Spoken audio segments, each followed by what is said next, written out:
Hello everyone. आप में से बहुत सारे ऐसे लोग होंगे जो कि डेवलपर ऑप्शन का नाम तो सुने होंगे, लेकिन उसके सारे फीचर्स के बारे में नहीं जानते होंगे। तो आज के वीडियो में मैं आपसे उन्हीं ऑप्शन के बारे में बात करूँगा और इस वीडियो में मैं बताऊँगा कि डेवलपर ऑप्शन के सारे फीचर्स जो क्या क्या इंपॉर्टेंस काम करते हैं आपके, और फ्यूचर में आपके ये कैसे काम आ सकते हैं। तो चलिए वीडियो स्टार्ट करते हैं और देखते हैं डेवलपर ऑप्शन है क्या। सबसे पहले हमको ऊपर से स्वाइप करेंगे या फिर हम सेटिंग में जाएंगे। सेटिंग में जाने के बाद सबसे नीचे स्क्रॉल करेंगे और बहुत सारे मोबाइल में डेवलपर ऑप्शन ऑन नहीं होते हैं। तो मेरे मोबाइल में चूँकि पहले से ऑन है, इसलिए मेरे मोबाइल में आपको डेवलपर ऑप्शन दिखाई दे रहा है। लेकिन अगर आपके मोबाइल के सेटिंग में अगर डेवलपर ऑप्शन का अगर ऑप्शन नहीं आ रहा है, तो आपको सबसे पहले अबाउट फ़ोन में जाना है। अबाउट फ़ोन में जाने के बाद आपको बिल्ड नंबर पे आपको 6 से 7 बार टैप करना है। 6 से 7 बार जैसे ही आप टैप कीजिएगा, आपको डेवलपर ऑप्शन ऑन हो जाएगा। तो चलिए अब बात करते हैं डेवलपर ऑप्शन जब ऑन होगा तो उस पे ऊपर में आपको एक बटन दिखाई देगा, उस पे आपको उसको ऑन कर देना है।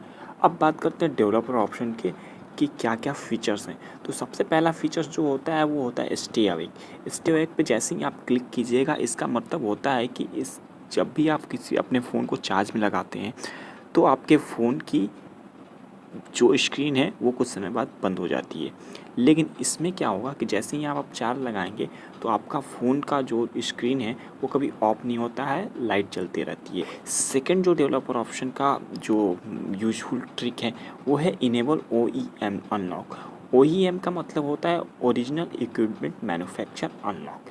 इसका मतलब ये होता है कि अगर आप अपने मोबाइल में जैसे कि आप अपने सॉफ्टवेयर को अपडेट करना चाहते हैं, तो कभी कभी होता क्या है कि बहुत सारे मोबाइल में आप ऑनलाइन सॉफ्टवेयर को अपडेट नहीं कर सकते हैं। तो उसके लिए आपको इसको कस्टम रूप से, यानी कि पहले कंप्यूटर में उसके अपडेट को डाउनलोड करके उसके बाद इससे अपडेट करना पड़ता है। तो OEM अनलॉक जैसे ही आप ऑन कीजिएगा, आप मोबाइल को कस्टमी आप इसको अपडेट कर सकते हैं। नेक्स्ट जो आपको ऑप्शन है वो है प्रोसेस स्टेट। प्रोसेस स्टेट को जैसे ही आप क्लिक कीजिएगा, आप देख सकते हैं कि आपका कौन सा ऐप कितना % डाटा को यूज करता है। और लास्ट आवर्स में, जैसे कि मेरे आप देख सकते हैं background app from last 3 hour 13 minute में मैंने कितना इसको यूज किया है। तो सबसे पहले हम देख सकते हैं यहाँ पे गूगल प्ले ने 100% आपको यूज किया है, यानी कि आपको रैम की एक साइज को कितना यूज किया जा रहा है इसको बताता है। चलिए अब नेक्स्ट आपको चलते हैं। चौथा जो अपडेट निकल के आया है वो है आपको USB डिबगिंग के बारे में। ये जो होता है, ये आपको अगर आप अपने मोबाइल को PC से या अपने एंड्रॉयड TV से कनेक्ट करेंगे, तो अगर आप चाहते हैं कि आपको मिरर आपको ऐप के द्वारा आप अपने मोबाइल को कंप्यूटर के स्क्रीन या फिर एंड्रॉयड TV के स्क्रीन पे देखना चाहते हैं, या फिर आप अपने मोबाइल को रूट करना चाहते हैं कंप्यूटर के द्वारा, तो आपको इसको ऑन करना होगा। जैसे ही आप इसको ऑन कीजिएगा, आपका मोबाइल का स्क्रीन आपके कंप्यूटर पे दिखने लगेगा इस USB के थ्रू। उसके बाद जो आपको ऑप्शन है डेवलपर ऑप्शन का, एक इम्पॉर्टेंट ऑप्शन वो है allow mock location. Allow location पे जैसे ही आप क्लिक कीजिएगा, तो आप इसमें फेक लोकेशन आप अपने डाल सकते हैं।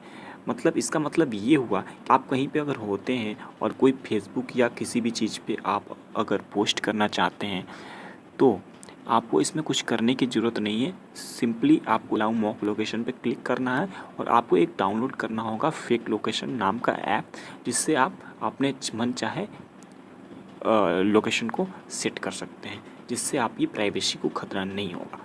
उसके बाद जो आपको ऑप्शन है वो है आपको wifi aggressive wifi cell handover. ये क्या होता है कि ये जैसे ही आपका वाईफाई से कभी कनेक्ट है और आपका वाईफाई वीक होगा, तो इसको ऑन करके रखिएगा।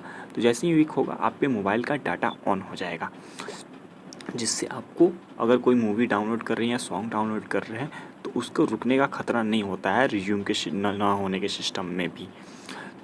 उसके बाद जो नेक्स्ट आपको डेवलपर ऑप्शन का ऑप्शन है वो है अलाउ वाईफाई रोमिंग स्कैन। जैसे ही आपको इस ऑप्शन को आप ऑन कीजिएगा, आपका अगर मोबाइल रोमिंग में चला जाएगा या फिर आपके नेटवर्क को छोड़कर किसी दूसरे नेटवर्क पे जाएगा, तो ये आपके आसपास वाईफाई को स्कैन करके उससे कनेक्ट हो जाएगा, अगर उसका पासवर्ड ओपन हो तो। उसके बाद जो आपको डेवलपर ऑप्शन का जो नेक्स्ट आपको है ऑप्शन है, वो है शो टचेज। शो टचेज पे जैसे ही आप क्लिक कीजिएगा, आपको या जहाँ पे भी इसको ऑन कर दीजिएगा, जहाँ पे भी आप टच कीजिएगा उसके बाद से आपको एक पॉइंटर का आपको टच दिखाई देने लगेगा स्क्रीन पे। उसके बाद जो नेक्स्ट है show pointer location. Show pointer location पे क्लिक करने के बाद आप जहाँ भी इसको क्लिक कीजिएगा, आप देख सकते हैं स्क्रीन पे जो बना हुआ है उसका आपको पॉइंटर दिखाई देने लगेगा। नेक्स्ट जो है वो है आपको शो स्क्रीन अपडेट। जैसे इस पर आप क्लिक कीजिएगा तो इसमें होता क्या है कि इसको ऑन करने के बाद से आप अपने मोबाइल को जहाँ भी टच कीजिएगा तो आपको ऐसे कलर टाइप का आने लगेगा।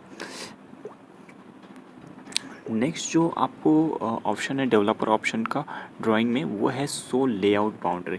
आप इसको ऑन करने के साथ ही आपके जितने सारे भी आपको टेक्स्ट हैं उसमें एक बाउंड्री बना दी जाएगी, जिससे आपको किसी भी ऑप्शन को पढ़ने में आसानी होगी। तो ये कोई ख़ास तो मतलब कि आपको ऑप्शन नहीं है डेवलपर ऑप्शन के। उसके बाद की जो आपको ऑप्शन है डेवलपर ऑप्शन के, जो कि बहुत ही इंपॉर्टेंट है, वो है आपको window animation scale. Window animation scale का क्या काम है कि जैसे देखिए मैंने इसको ऑफ़ करके अभी रखा हुआ है। जैसे ही आप इसको एनिमेशन स्केल 0.5, 0.1, 0.1.5, 2x5, मतलब बहुत सारे इसमें ऑप्शन है। जैसे ही मैं इसको 10 पे करूँगा, आप देख सकते हैं किसी भी ऐप को खोलूँगा तो इसमें थोड़ी टाइम लग रही है और धीरे धीरे आ रही है। इसमें क्या होता है कि आप किसी भी ऑप्शन को खुलने में बहुत ज़्यादा टाइम लेता है, यानी 10 गुना टाइम लगता है, तो इसको आप हमेशा ऑफ़ करके रखें। नेक्स्ट जो है जिसे मैंने अभी भी ऑफ़ करके रखा है, ट्रांजेक्शन एनिमेशन स्केल। इसको मैंने ऑफ़ करके रखा है। इसमें भी बहुत सारे ऑप्शन हैं और जैसे ही मैं इसको 10 सेलेक्ट करता हूँ, आप देख सकते हैं इसको मिनिमाइज़ करने पे ये कितना धीरे धीरे जा रहा है। इसीलिए इसको आपको हमेशा बाय डिफ़ॉल्ट ये 1 पे रहता है, तो आप इसे ऑफ़ करके रखें ताकि आपके फ़ोन की फास्टनेस बनी रहे। नेक्स्ट जो ऑप्शन है एनिमेटर ड्यूरिंग स्केल। इसमें क्या होता है, ये भी कुछ उसी टाइप का फीचर्स है जो कि आपके ऐप को जल्दी खुलने में मदद करता है, तो इसको भी हमेशा आप मेरी तरह ऑफ़ करके रखें।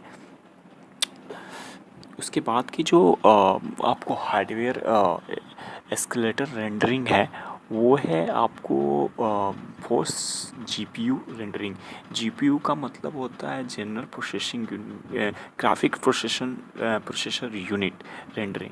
इसका क्या होता है, इसका उपयोग आप जब मानो कि कभी अगर आप गेम खेलने के लिए करते हैं तो ये आपको गेम को स्मूथ बना देता है, जिससे आपकी गेम जो है वो 2 गुनी स्पीड में आपको रन करने लगती है। लेकिन अगर आप गेम नहीं खेलते हैं तो मैं आपको ये सजेस्ट करूँगा कि इसको आप हमेशा ही ऑफ़ करके रखें, बिकॉज़ ये आपके मोबाइल की बैटरी बहुत ज़्यादा ही यूज करते हैं। तो उसके बाद का जो आपको ऑप्शन है वो है सिमुलेट सेकेंडरी डिस्प्ले। ये जो होता है कुछ फ़नी टाइप का कोई चीज़ है, क्योंकि इसको जैसे ही आप क्लिक कीजिएगा, आपको इसमें साइज़ बनाए हुए हैं 720, 480, तो आपको एक छोटा सा विंडो आपको स्क्रीन और खुल जाएगा। तो इसको हमेशा आप ऑफ़ करके रखें, ये किसी काम का नहीं है, नन पे इसको करके रखें। और उसके बाद से जो आपको ये आपको ऑप्शन है वो है आपको शो सीपीयू यूजेज। इस पे जैसे ही आप ऑन कीजिएगा, ऊपर के साइड में आप देखिएगा आपका सीपीयू कितना यूज हो रहा है, कौन सा कितना यूज कर रहा है, कौन सा ऐप कितना रन कर रहा है, कितने देर से रन कर रहा है। तो इससे भी आप ऑफ़ करके रखें तो ही बेहतर होगा आपको, वरना आपको मोबाइल चलाने में कुछ दिक्कतें आ सकती हैं। नेक्स्ट जो आपको है वो है प्रोफाइल जीपीयू रेंडरिंग, जिसे आप हमेशा हाइड करके रखें, जो कि सही है, वरना आपको हमेशा शो करने लगेगा आपके जीपीयू स्केल को। तो ये कुछ थे आपको डेवलपर ऑप्शन के ऑप्शन जो कि आपके लिए काफ़ी यूजफुल है। लेकिन लास्ट में आपको बताना चाहूँगा, लास्ट में ऐप में आपको एक होता है लिमिट बैकग्राउंड प्रोसेस। जैसे कि आप मिनिमाइज में आप बहुत सारे इस तरीके के ऐप देख सकते हैं कि आते हैं, तो इसमें होता है स्टैंडर्ड लिमिट, मतलब खुद में वो एक लिमिट बना लेता है कि कितने ऐप को आप मिनिमाइज करके रख सकते हैं। आप चाहें तो इसको नो बैकग्राउंड प्रोसेस पे ही कर सकते हैं, लेकिन ऐसा आपको करना नहीं चाहिए। हमेशा इसको स्टैंडर्ड लिमिट पे ही सेट करके रखें। तो आज की वीडियो में बस इतना ही। आगे की वीडियो में मैं आपको बताऊंगा कि किस प्रकार से आप इस डेवलपर ऑप्शन के द्वारा आप अपने मोबाइल को फास्ट कर सकते हैं, मात्र 3 ऑप्शन के द्वारा। तो उम्मीद करता हूँ ये आपको वीडियो पसंद आया होगा। अगर ये वीडियो मैंने पसंद आया तो इसे ज़्यादा से ज़्यादा शेयर करें, लाइक करें और मेरे चैनल को सब्सक्राइब भी करें। Thanks for watching this video.